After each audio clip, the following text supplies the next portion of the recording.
औज़ु बिल्लाहि स्समीइल अलीम मिनश्शैतानिर रजीम बिस्मिल्लाहिर रहमानिर रहीम अल्हम्दुलिल्लाहिल्लज़ी हदाना लिहाज़ा वमा कुन्ना लिनहतदिया लौला अन हदानल्लाह लक़द जाअत रुसुलु रब्बिना बिल हक़ वस्सलातु वस्सलाम अला सय्यिदिना व नबिय्यिना व शफ़ीइ ज़ुनूबिना जद्दिल हसन वल हुसैन अबिल क़ासिम मुहम्मद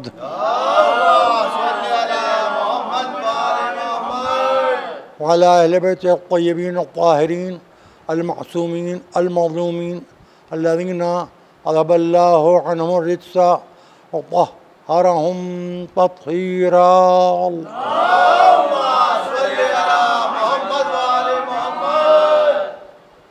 अम्मा बाद फ़क़द क़ाला सुब्हानहु व तआला फ़ी मुहकम किताबिहिल मजीद व मुत्क़न ख़िताबिहिल हमीद व क़ौलुहुल हक़ व मन यअमल मिस्क़ाला ज़र्रतिन ख़ैरन यराह व मन यअमल मिस्क़ाला ज़र्रतिन शर्रन यराह। सल्लल्लाहु अलैहि मुहम्मद व आले मुहम्मद। हज़रात, कुरान मजीद के अल्फाज की तिलावत का शरफ़ हासिल किया है, जिन लफ्ज़ों में इरशाद अहदियत है कि जो शख्स भी ज़र्रा बराबर अच्छाई करेगा, नेकी करेगा, कार्य खैर अंजाम देगा तो उसको उसका नतीजा देखने को मिलेगा, और जो शख्स भी ज़र्रा बराबर शर, फितना, फसाद या किसी के साथ बुरा सलूक करेगा और बदी का रास्ता इख्तियार करेगा, उसको उस शर का अंजाम भी देखना पड़ेगा। इस अशरे मजालिस का मौजू खैर व शर को करार दिया जा रहा है, और इन अल्फाज की तिलावत के साथ अगर हम एक फ़हरिस्त अपने जहन में मुरतब करें खैर की, अच्छाई की, तो वो हमें दीनियात की किताब में मिल जाएगी, लेकिन वो बहुत मुख्तसर होगी। अच्छाई हमारे अपने उसके मेयार अलग अलग हैं, लेकिन इंसानी नुक्ता नज़र से अच्छाई ये है कि इंसान इतना अच्छा हो जाए कि उसकी ज़ात से कोई शर वाबस्ता न होने पाए। अच्छे आदमी की सबसे बड़ी पहचान ये है कि उसे हमेशा अच्छे लोग अच्छे लगते हैं और साहिबान शर बुरे लगते हैं। मुख्तसर लफ्ज़ों में इस्ना अशरी शियों को समझाने के लिए उनकी इस्तिलाह में बग़ैर किसी तौरिये और तक़य्ये के मैं ये बात कहूँ कि शर से खैर से तवल्ला नेकी है, शर पर तबर्रा बदी है। ये कि शर जिसमें हो, जहाँ हो, हमारी एक आदत है कि हमसे कोई गलती होती है तो हमारे पास एक बहुत बड़ा डस्टबिन है, बहुत बड़ा कूड़ेदान है, जिसमें हम अपनी गलतियों का कूड़ा डालते चले जाते हैं। गलती हुई, शैतान ने बहका दिया। क्या बहाना है, क्या बहाना है, क्या नेक हैं, क्या सीधे हैं, अल्लाह मियाँ की गाय के बछड़े हैं कि शैतान ने बहका दिया, चोरी कर ली, शैतान ने बहका दिया, गबन कर लिया, शैतान ने बहका दिया, डाका डाल दिया, शैतान ने बहका दिया, कानून तोड़ दिया, शैतान ने बहका दिया, वतन से गद्दारी कर बैठे, शैतान ने बहका दिया, माहौल को देख के अपना मज़हब बदल दिया, शैतान ने बहका दिया तो राम राम करने लगे, शैतान ने बहका दिया, शैतान ने बहका दिया तो मस्जिद में चले गए, शैतान ने बहका दिया तो तलवार छिपा ली, शैतान ने बहका दिया तो नमाजी को तलवार में शहीद कर दिया, शैतान ने बहका दिया तो बीवी बन के जहर दे दिया, शैतान ने बहका दिया शैतान ने बहका दिया। तो आदिल बहुत थे मगर रसूल की बेटी की पसलियां तोड़ डाली। भाई ये क्या कहना, बहुत अच्छे हैं, शैतान ने बहका दिया। तो जब आप पर एक शैतान मुसल्लत है, और एक बहुत बड़ा आदमी कह भी चुका है कि लोगों मेरे ऊपर कभी कभी शैतान मुसल्लत हो जाता है, जब वो शैतान मुझे बहकाए तो तुम मेरी इस्लाह करना। इसका मतलब ये वो अपने को शैतान के ज़ेरे साया महसूस कर रहा था। उसकी वजह ये कि रसूल के जिस्म का साया नहीं था। एक सलावत पढ़े बाबा।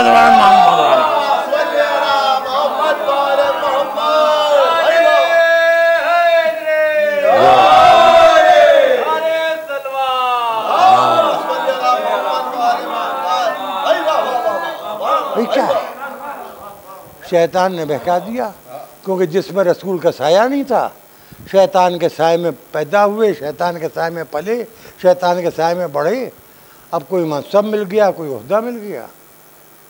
तो देखिए एक बात याद रखिएगा, इस दुनिया में शैतान पर इल्ज़ाम रख देना तो आसान है, लेकिन ऐसे भी लोग हैं कि जिनके दामन पर वो धब्बे हैं जो शैतान के दामन पर नहीं है। अभी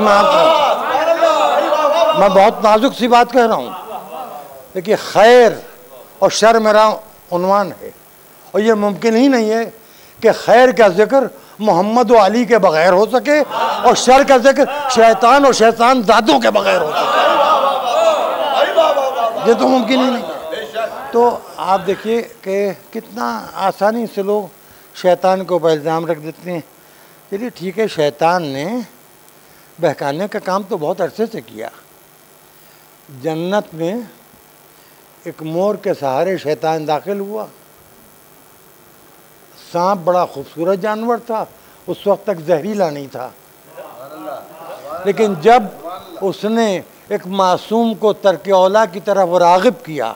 देखिए मेरे अल्फाज आप अपनी ज़िम्मेदारी के साथ सुनिएगा और मैं अपनी ज़िम्मेदारी के साथ अदा करूँगा। एक मासूम को तर्क औला की तरफ राग़िब किया और जनाब आदम को जन्नत से निकलना पड़ा।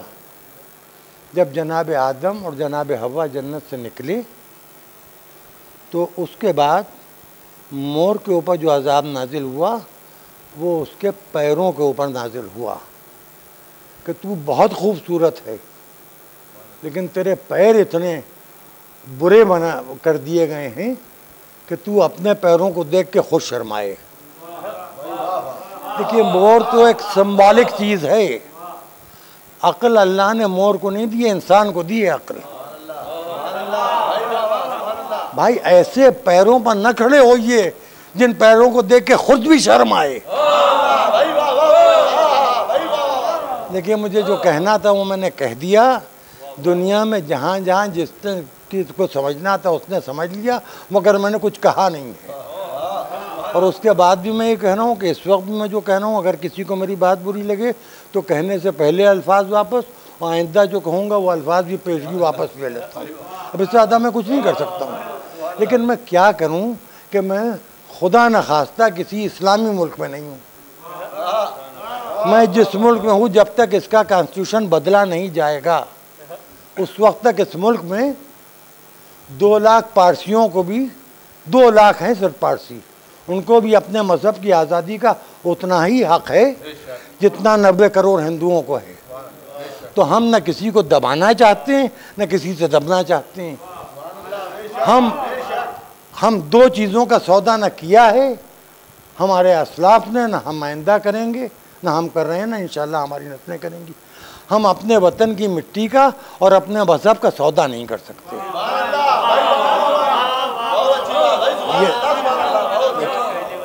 अब सुनिए, अपने वतन का गद्दार वो होता है जिसका बाप गलत हो, अपने मजहब का गद्दार वो होता है जिसकी माँ गलत हो।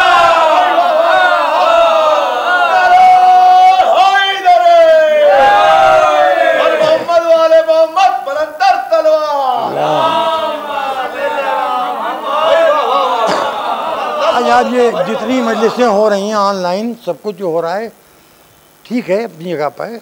मैं तो ये सोच रहा हूँ कि इस बुढ़ापे में, इस उम्र में शायद वक्त मुझसे मेरे अक़ीदे का हिसाब मांग रहा है कि मरने से पहले तुम कैसे हो। मेरे लिए इससे कोई फ़र्क नहीं पड़ता, मैं इसका शिकवा नहीं करूँगा कि सिर्फ 5 लोग बैठे हुए हैं। मजलिस हुसैन है, शाम के कैद खाने में भी हुई है। जो रुला रहे थे वही रो रहे थे, जो रो रहे थे वही एक दूसरे को रुला रहे थे।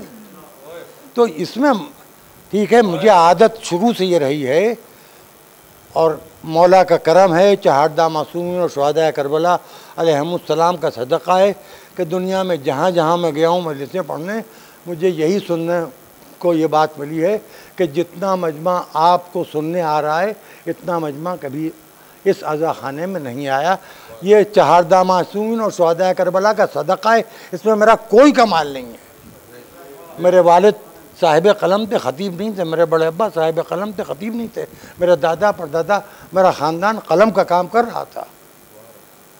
लेकिन ये कि चूँकि ज़बानें बदल गई, स्क्रिप्ट बदल गए, तो पढ़ने वालों यकसा नहीं रह गए, तो शायद मुझे ज़बान की खिदमत अता कर दी गई। बहरहाल मैं एक बात बहुत ज़्यादा कहता रहा हूँ मजलिसों में और उसको मैं दोहराऊँगा कि मैं अपनी मजहबी पॉलिसी न बदली है न बदलूँगा, और अपनी औलाद से भी मैं इसी बात की तवक्को करता हूँ कि मजहबी पॉलिसी न बदली है न बदलेगी। उसकी वजह यह है कि अगर हमारे आबा व अजदाद सही थे तो हम गलत होके क्या करें, और अगर हमारे आबा व अजदाद गलत थे तो हम सही होके क्या करें। भाई हर आदमी हमारी क्या कहा जाए, हमारी डीएनए प्रॉब्लम है। हम अहले बैत से मोहब्बत करना तो कंबर का काम है, सलमान का काम है, अबू ज़र का काम है। हम उनके दुश्मनों से खुल के अदावत करते हैं, अब वो चाहे इख्तिदार में हो चाहे बेइख्तिदार हो, चाहे उसकी वजह से कुछ भी हो, लेकिन हम उस अदावत को इस बात के हम कायल हैं कि अदावत तहरीर और तकरीर में हो, फितना और फसाद में ना हो। हम जिस मज़हब और जिस शरीयत के मानने वाले हैं, जिस शरीयत के मानने वाले हैं, उस शरीयत में ग़ैबत इमाम में जिहाद साक़ित है। गैर मासूम जिहाद नहीं कर सकता। हमारे यहाँ जिहाद है लेकिन ग़ैबत इमाम में नहीं है, क्योंकि हम गैर मासूम हैं। हम पर्सनल रिवेंज को जिहाद कह सकते हैं, हम ज़ाती बदले को जिहाद कह सकते हैं, हम आपसी लड़ाई को जिहाद कह सकते हैं। और इंसान कैसा है ये जानने के लिए बहुत सी हमारी हुकूमत का बहुत पैसा खर्च होता है।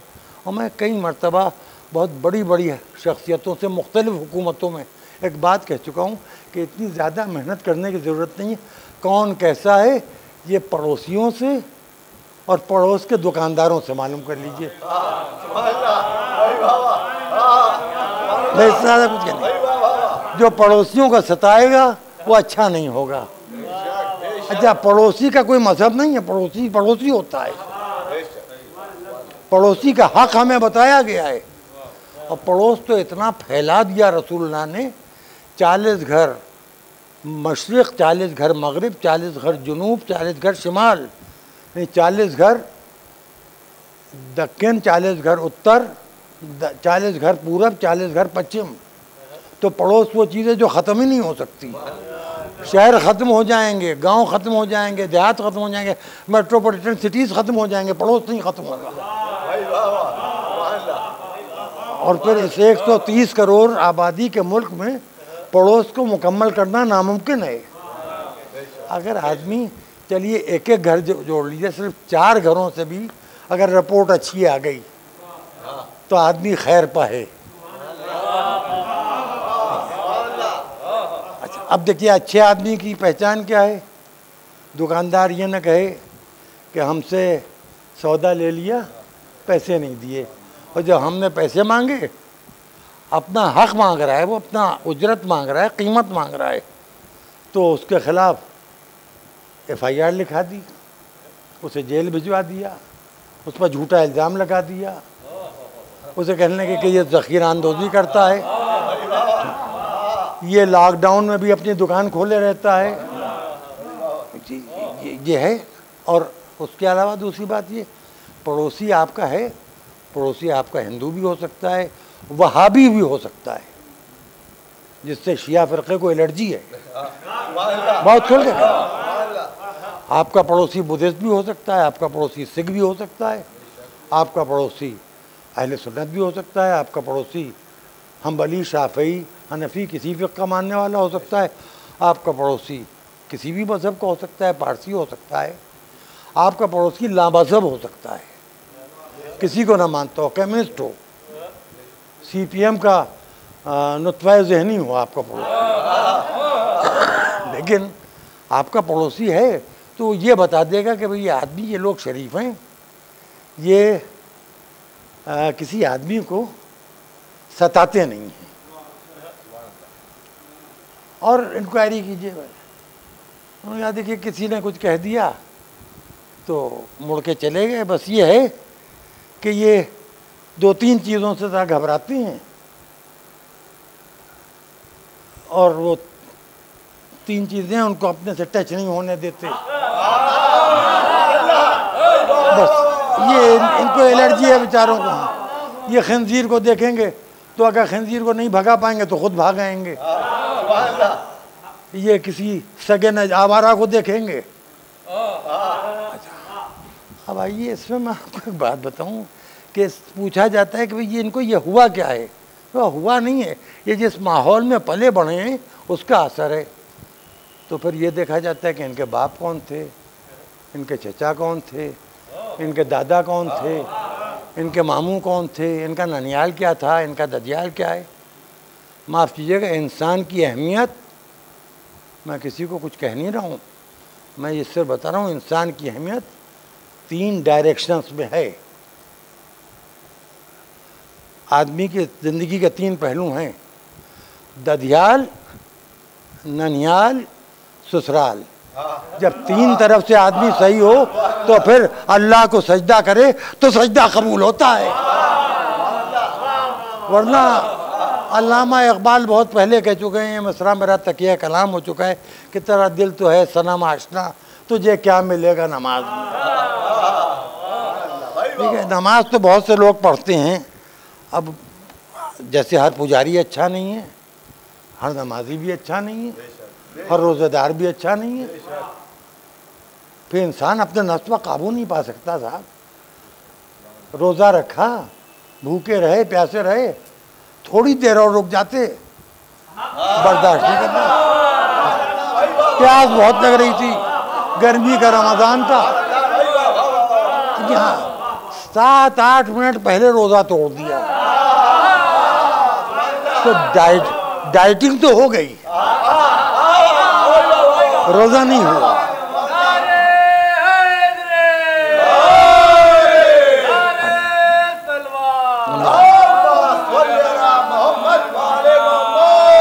देखिए, ऐसा है कि खैर ये 3 हरफों का लफ्ज़ है और शर ये 2 हरफों का लफ्ज़ है, लेकिन इस खैर की तलाश हर इंसान को, हर उस इंसान को होती है जिसके DNA में अच्छाई होती है। अच्छाई का कोई मज़हब नहीं है और बुराई का भी कोई मज़हब नहीं है। हर मज़हब में बहुत ही बुरे लोग मिल जाएंगे, बहुत अच्छे लोग मिल जाएंगे, मगर एक सच्चाई है मियाँ, उसको समझ लीजिए आप सब नौजवान हजरात, जहाँ जहाँ मेरे बेटे बेटियाँ जो मेरी बात सुन रहे हैं, वो जो मेरे हमउम्र मेरे भाई बहन मेरी बात सुन रहे हैं, वो इस बात को सुन लें कि अच्छाई याद रहने वाली चीज़ नहीं है, लोग उससे भूल जाते हैं। बुराई याद रहने वाली चीज़ है। मैं बड़ी नाजुक बात कह रहा हूँ। आप 5 वक्त नमाज पढ़ते हैं, आप रमज़ान के 30 रोज़े रखते हैं, आप ज़कात के पाबंद हैं, आप खौस के पाबंद हैं, आप पर हज वाजिब हुआ तो आपने हज किया, फिर आप मसलन मरहूमीन की नियाबत में हज करने चले गए, लोगों को आपने हज करवा दिया, ज़ियारत अतबात आलियात को जाके अपनी इबादतों को मुस्तनद करवा लिया कि आपकी इबादतें ज़ाया नहीं हो रही हैं, कबूल हो रही हैं, सब कुछ कर लिया आपने, लोग भूल जाएंगे। लेकिन किसी के साथ आप एक मरतबा बुरा बर्ताव कर लीजिए, नहीं कुछ बड़ा काम ना कीजिए। मैं अभी आपको बुराई बता रहा हूँ, बहुत छोटी सी बुराई। किसी के 4 बरस के बच्चे को तमाचा मार दीजिए। देखिए बात सुनिएगा जो कह रहा हूँ मैं। किसी के 6 महीने के बच्चे के गले में चुटकी ले लीजिए, जी नस्लों तक वो ख़ानदान याद रखेगा कि वो जालिम की औलाद हैं जिसने 4 बरस की बच्ची को तमाचा मारा, कि जिसने 6 महीने के बच्चे के गले में चुटकी ली। मैंने कुछ नहीं कहा और आप रोने लगे, क्योंकि आज पहली मुहर्रम है। यह मुहर्रम रस्म नहीं है, यह मुहर्रम मज़हब नहीं है, यह मुहर्रम बुनियादी ज़रूरत है इंसानी तशख़्ख़ुस की। हमें मिल्लत गिरियाकुन का ताना दिया जाता है, ये रोने वाले हैं। अब आइए, हमारे साथ एक लाहिक़ा और लगा हुआ है, इसको मैं किसी मजलिस में वाज़ेह करूँगा। अगर मैं भूल जाऊँ तो ये जो 5 लोग मौजूद हैं, 1 2 3 4 5 लोग हैं, और ये एक 2 कैमरामैन हैं, ये लोग हैं। तो मुझे आप लोग याद दिला दीजिएगा कि मैंने क्या बात कहना चाहिए थी, जिसके लिए आज वक्त नहीं है। लेकिन मैं आपको ये बताऊं कि अगर आप जिस महल्ले में जहाँ पैदा हुए हैं, जहाँ पले बढ़े हैं, जहाँ आप रहते हैं, जो आपका वतन है, वहाँ से ज़बरदस्ती आपको हटना पड़े तो आप ये सोचिए कि हुसैन रसूल के मदीने में पैदा हुए। हुसैन नेकियों का मरकज़ हैं, हुसैन खैर का माखज़ हैं। हुसैन में आदम की आदमियत भी है, हुसैन में नूह का जज़्बा नजात भी है, हुसैन में इब्राहिम की खुल्लत भी है, हुसैन में मूसा की हैबत भी है, हुसैन में ईसा का ज़ुहद भी है, हुसैन में मोहम्मद की रहमत भी है, हुसैन में अली की शजाअत और शराफत भी है। हुसैन सैयदा के छोटे बेटे हैं। हुसैन की सबसे बड़ी खुसूसियत ये कि हुसैन के दादा ने रसूल इस्लाम को बचा के इस्लाम पर एहसान किया है, और हुसैन का दादा शरीयत इब्राहिमी का वो आखिरी नबी बिज़ात था जो कलमा इब्राहिमी पढ़े हुए था, और जिसकी आगोश में मोहम्मदियत ने पनाह पा के रिसालत व नबूवत के दराजात ज़ाहिर किए। हुसैन, उस हुसैन से बैत मांगी गई। हुसैन, बहुत कुछ था हुसैन के पास के। अरे मैं बाद में बैत कर लूँगा, अभी चलो। अच्छा, बहुत लोग फ़खरिया कहते हैं कि हुसैन से भला यजीद ऐसे फासिक व फाजिर की बैत करते, और हुसैन बैत के लिए पैदा ही नहीं हुए थे।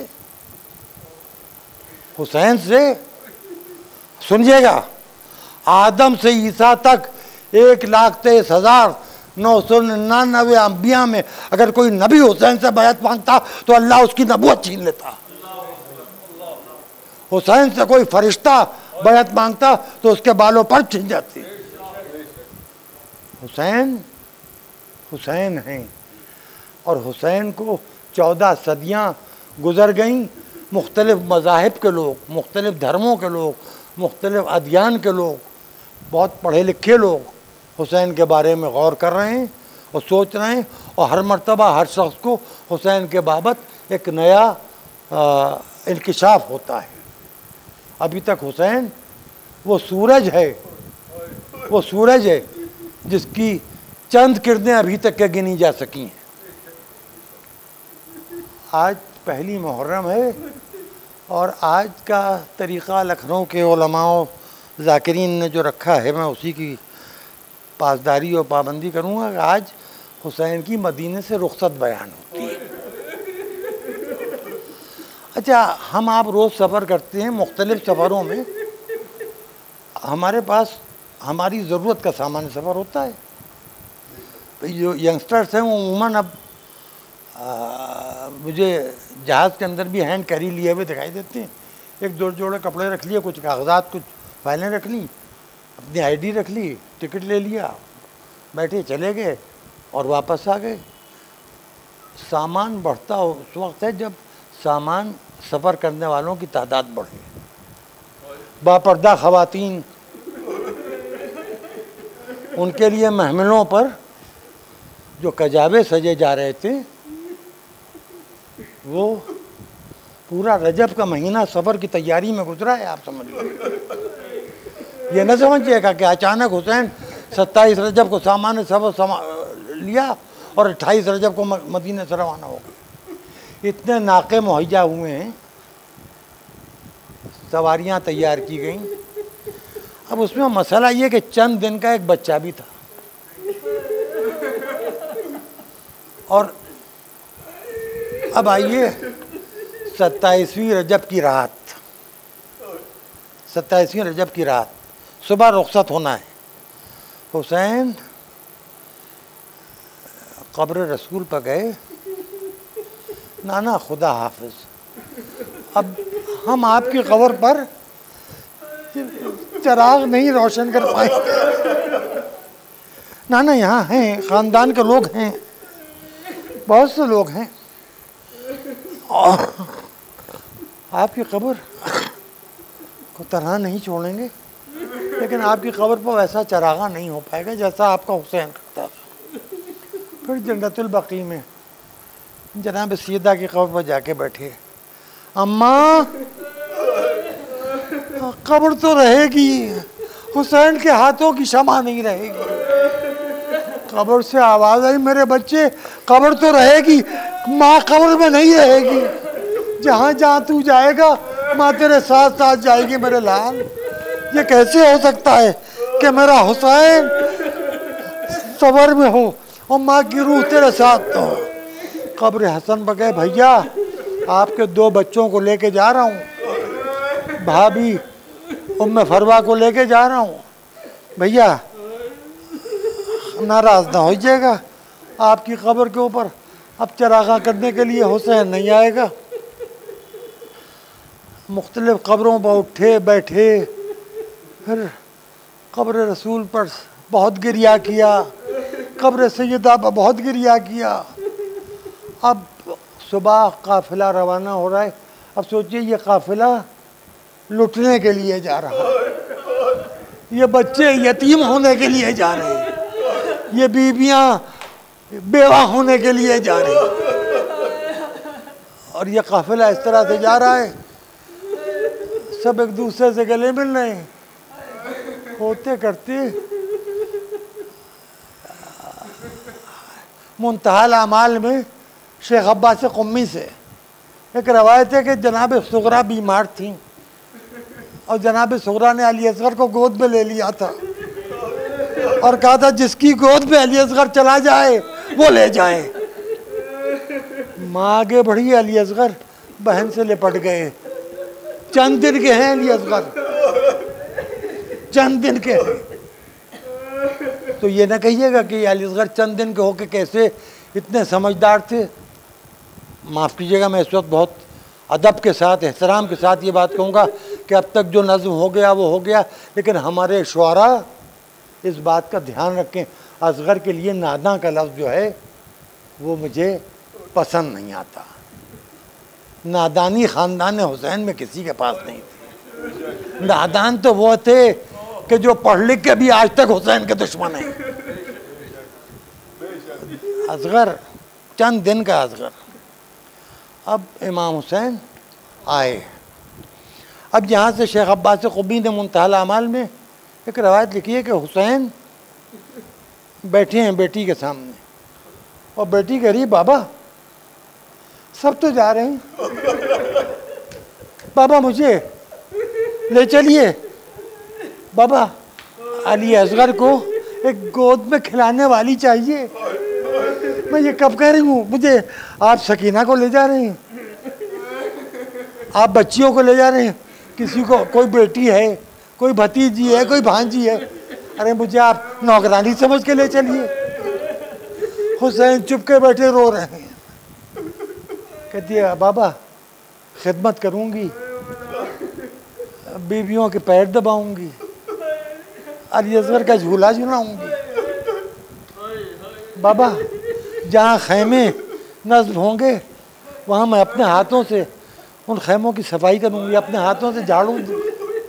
अब बाबा आपके लिए फर्श बिछाऊँगी, आपके लिए आपका बिस्तर, आपके पहलू में सकीना का बिस्तर, आपका मुसल्ला अपने हाथों से बिछाऊँगी।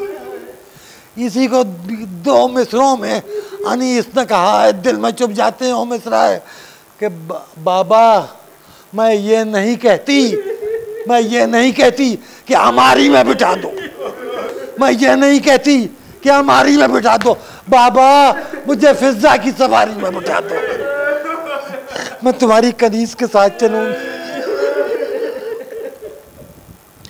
हुसैन ने बेटी का माथा चूमा, कहा बेटी ऐसा है कि जिसको करबला में होना है वो करबला में होगा, जिसे यहाँ होना है वो यहाँ होगा। कहा बाबा बात क्या है? कहा हम चाहते हैं कि जो करबला जा रहे हैं वो करबला में हमें याद रखें, जो करबला से आगे जाएंगे वो हमें याद रखें, लेकिन बदीले में तो हमें याद करे, कुछ याद करने वाले हों। एक बेटी साथ जा रही है और सुगरा तुम यहाँ हमें याद करना। और नानी उम्मे सलमा को हमने खाक दिए, एक शीशे में उनके पास रखी है, उस खाक की ज़ियारत करती रहना, हम तुम्हारी सेहत की दुआ करेंगे।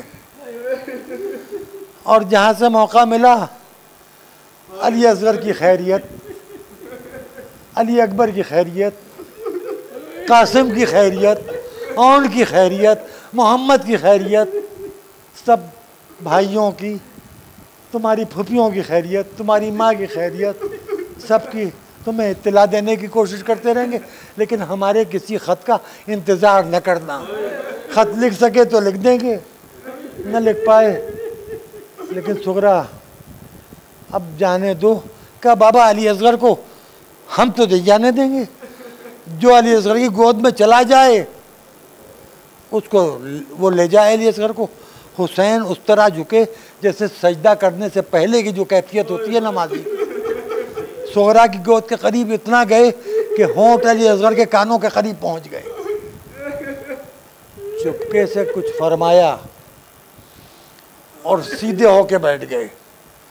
अली असगर ने एक नज़र सुगरा को नज़र भर के देखा और फिर होमक के बाप की गोद में आ गए। हुसैन अली असगर को लेके खड़े हुए, बेटी ने दामन पकड़ लिया आबा का, बाबा जाने नहीं दूंगी, ये बताओ कि तुमने कान में क्या कहा बाबा, बाबा क्या कह दिया जो अली असगर तुम्हारी गोद में आ गए मेरे बाबा, तुम्हें बताना पड़ेगा। का सुगरा जाने दो, तुम बीमार हो, तुम बर्दाश्त न कर पाओगी। क्या बाबा मेरे हक़ की कसम बताइए क्या कहा, क्या है आपने? क्या सुगरा मैंने ये कहा कि अली असगर अगर तुम यहाँ बहन के पास रह गए तो वक्त आखिर सारी कुर्बानियाँ देने के बाद हुसैन सुररू कैसे होगा? क्या बाबा आपकी सुररूई का अली असगर से क्या ताल्लुक़ है? हुसैन ने ज़ैनब की तरफ देखा, ज़ैनब की आंखों से आंसू बहने लगे। कहा भैया आप जैसा मुनासिब समझो। कहा सुगरा ये तुम्हारा भाई 3 भाल के तीर से मारा जाए। अब यहाँ मैं मशहूर बैनुल-अक़वामी ख़तीब अल्लामा गुलफ़ाम हाशमी के चंद जुमलों से इस्तिफ़ादा कर रहा हूँ और यही पर मजलिस मुकम्मल हो रही है। अली असगर के गले पर 3 भार का तीर पड़ा, ये तो हम आप बचपन से सुनते और कहते आए, लेकिन उन्होंने अपनी एक तकरीर में फरमाया, वो यूट्यूब पर मैंने उस तकरीर को सुना, अजब बात कही है अल्लामा गुलफ़ाम हाशमी ने, खुदा उनको अपने हिफ्ज़ अमान में रख के बचत के 4 दामाद सौदा करो। वो कहते हैं ये एक तीर नहीं था, 3 तीर थे, क्योंकि शाख एक थी, 3 तीर, 3 बाल का तीर था। बच्चे का गला छिदा, जबड़ा छिदा, दूसरा जबड़ा छिदा, कान छिदे, आधे से ज्यादा अली असगर ज़िबा हो गए। बाप के हाथों पर 6 महीने का बच्चा ज़िबा हो गया, बच्चा मुनक़लिब हुआ। हुसैन ने आसमान की तरफ देखा, चाहे पानी जमीन पर फेंके, आवाज आई पानी इधर ना है। आसमान की तरफ फेंकना चाह, आवाज आई पानी इधर ना है। चेहरे पर खून असगर भर लिया, इनकार आसमां को है, राजी जमीन नहीं। असगर तुम्हारे खून का ठिकाना कहीं नहीं। सयअलमुल्लज़ीना ज़लमू अय्या मुनक़लबिन यनक़लिबून। अल्लाहुम्मा तक़ब्बल मिन्ना इन्नका अंतस समीउल मजीद। अल्लाहुम्मा सल्लि अला मुहम्मद।